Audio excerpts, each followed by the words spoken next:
তোমরা তো জানো না কখন তোমরা মরবা। শোনো, তুমি অপরাধ করিও যদি তোমার মনে হয় আল্লাহ তোমাকে দেখে না, তখন মরে।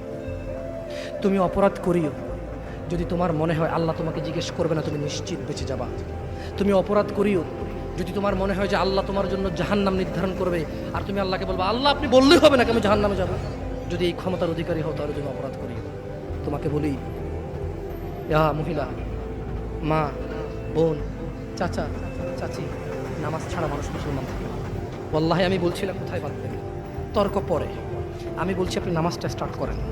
আমি বলছি না যে তারা ওই 20 রাকাত পড়বেন না 8 রাকাত পড়বেন, আমি বলছি যে আপনি পড়েন, 2 রাকাত হইলেও পড়েন।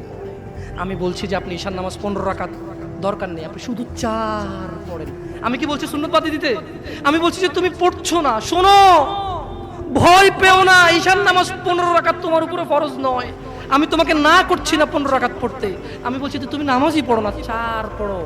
এই 4 রাকাত ঈশা না পড়লে তুমি মুসলিম নও, 3 রাকাত মাগরিব না পড়লে তুমি মুসলিম নও, 4 রাকাত আসর না পড়লে তুমি মুসলিম নও।